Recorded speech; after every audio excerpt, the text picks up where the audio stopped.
नमस्कार दोस्तों। पुराने समय की बात है। सूर्य, चंद्र, मंगल, बुध, गुरु, शुक्र, शनि, राहु और केतु, इन सभी ग्रहों में बहस हो गई कि हम सब में सबसे बड़ा कौन है। इस बात के निष्कर्ष पर पहुंचने के लिए सभी देवता देवराज इंद्र के पास पहुंचे।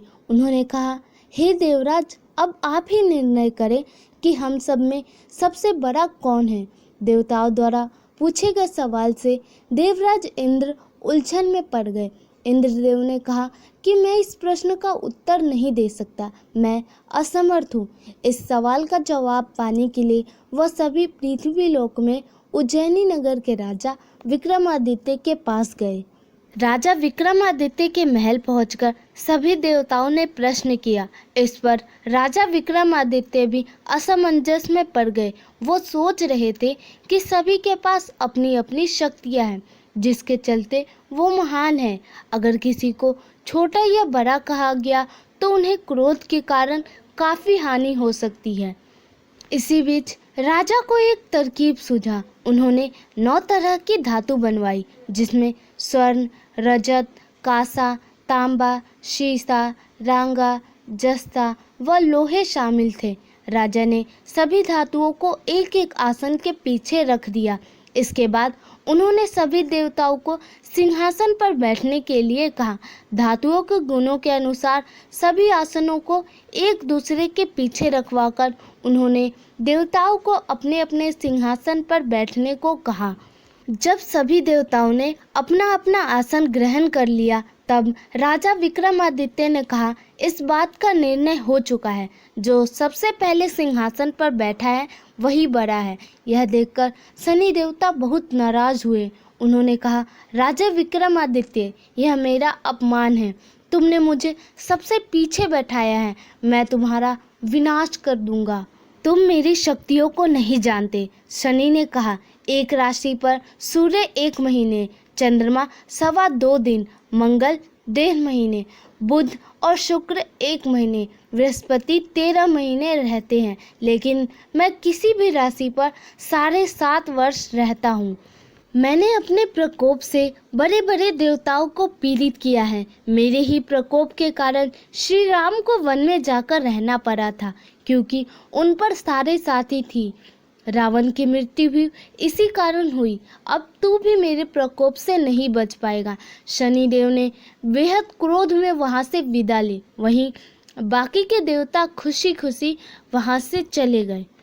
इसके बाद सब कुछ सामान्य ही चलता रहा। राजा विक्रमादित्य पहले की तरह ही न्याय करते रहे। दिन ऐसे ही बीतते रहे, लेकिन शनिदेव अपना अपमान नहीं भूले। एक दिन राजा की परीक्षा लेने शनिदेव घोड़े के व्यापारी के रूप में राज्य पहुंचे। जब राजा विक्रमादित्य को इस बात का पता चला तो उन्होंने अपने अश्वपाल को कुछ घोड़े खरीदने के लिए भेजा।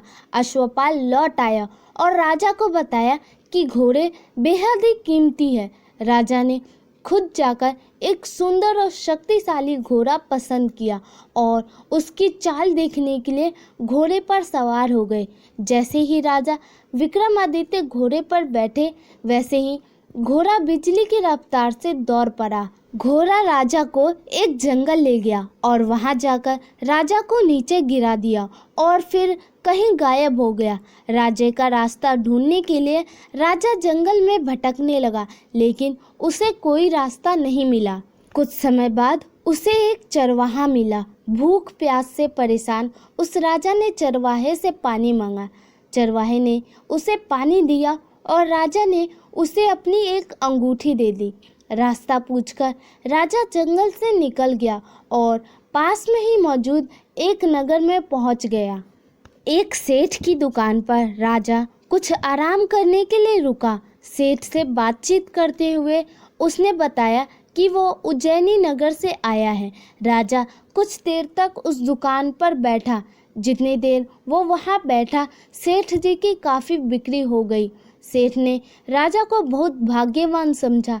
सेठ ने राजा को अपने घर खाने पर आमंत्रित किया। सेठ के घर एक खूंटी पर सोने का हार लटका था। उसी कमरे में वो राजा को छोड़कर बाहर चला गया। कुछ समय बाद खूंटी उस सोने के हार को निकल गई। सेठ ने विक्रमादित्य से वापस आकर पूछा कि उसका हार कहाँ है। तब राजा ने उसे हार गायब होने की बात बताई। सेठ ने क्रोधित होकर विक्रमादित्य के हाथ पैर कटवाने के आदेश दे दिए। राजा विक्रमादित्य के हाथ पांव काटकर उसे नगर की सड़क पर छोड़ दिया गया। फिर कुछ समय बाद विक्रमादित्य को एक तेली अपने साथ ले गया। तेली ने उसे अपने कोल्हू पर बैठा दिया। वह पूरा दिन बैलों को आवाज़ देकर हाँकता था। विक्रमादित्य का जीवन इसी तरह यापन होता रहा। उस पर शनि के सारे साथी थी, जिसके खत्म होने पर वर्षा ऋतु शुरू हुई। एक दिन राजा मेघ मल्हार गा रहा था। उसी समय उस नगर के राजा की बेटी राजकुमारी मोहिनी ने उसकी आवाज़ सुनी। उसे आवाज़ बेहद पसंद आई। मोहिनी ने अपनी दासी को भेजकर गाने वाले को बुलाने को कहा। जब दासी लौटी तो उसने अपंग राजा के बारे में मोहिनी को सब बताया, लेकिन राजकुमारी उसके मेघ मल्हार पर मोहित हो चुकी थी। अपंग होने के बाद भी वह राजा से विवाह करने के लिए मान गई। जब मोहिनी के माता पिता को इसका पता चला तो वह हैरान रह गए। रानी ने अपनी बेटी को समझाते हुए कहा कि तेरे भाग्य में किसी राजा की रानी का सुख है, तो इस अपंग से क्यों विवाह करना चाहती है। लेकिन समझाने के बावजूद भी राजकुमारी अड़ी रही। जिद को पूरा कराने के लिए राजकुमारी ने भोजन छोड़ दिया। अपनी बेटी की खुशी के लिए राजा रानी अपंग विक्रमादित्य से मोहिनी का विवाह करने के लिए तैयार हो गए। दोनों का विवाह हुआ और वो तेली के घर रहने लगे। उसी दिन विक्रमादित्य के सपने में शनिदेव आए। उन्होंने कहा कि देखा तूने मेरा प्रकोप। राजा ने शनिदेव से उसे क्षमा करने को कहा। उन्होंने कहा कि जितना दुख आपने मुझे दिया है उतना किसी और को मत देना। इस पर शनिदेव ने कहा, राजा, मैं तुम्हारी प्रार्थना स्वीकार करता हूँ। जो कोई व्यक्ति मुझे पूजेगा, व्रत करेगा और मेरी कथा सुनेगा, उस पर मेरी कृपा दृष्टि बनी रहेगी। सुबह जब राजा विक्रमादित्य की नींद खुली तो उसने देखा कि उसके हाथ पांव वापस आ गए हैं। उन्होंने मन ही मन शनिदेव को नमन किया। राजकुमारी भी विक्रमादित्य के हाथ पैर देखकर हैरान रह गई। तब राजा ने शनिदेव के प्रकोप की कथा सुनाई। जब सेठ को यह बात पता चली तो वो तेली के घर पहुंचा। उसने राजा विक्रमादित्य से उनके पैरों में गिरकर माफ़ी मांगी। राजा ने सेठ को माफ़ कर दिया। सेठ ने राजा से उसके घर जाकर भोजन करने के लिए कहा। भोजन करते हुए अचानक से ही खूंटी ने हार उगल दिया। सेठ जी ने अपनी बेटी का विवाह भी राजा के साथ कर दिया। उन्होंने उसे स्वर्ण आभूषण, धन आदि देकर राजा के साथ विदा कर दिया। राजा विक्रमादित्य अपनी दोनों पत्नियों यानी राजकुमारी मोहिनी और सेठ की बेटी के साथ अपने राज्य उज्जैनी पहुँचे। सभी ने उनका स्वागत किया। इसके बाद राजा विक्रमादित्य ने पूरे राज्य में घोषणा करते हुए कहा कि आज से शनिदेव सब देवों में सर्वश्रेष्ठ माने जाएंगे।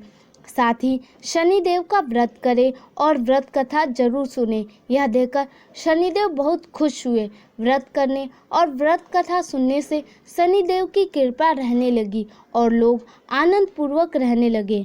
धन्यवाद दोस्तों, आपको ये कहानी कैसी लगी प्लीज़ कमेंट में ज़रूर बताइएगा। चैनल पर नए हैं तो प्लीज़ वीडियो को लाइक और चैनल को सब्सक्राइब जरूर कीजिएगा। धन्यवाद।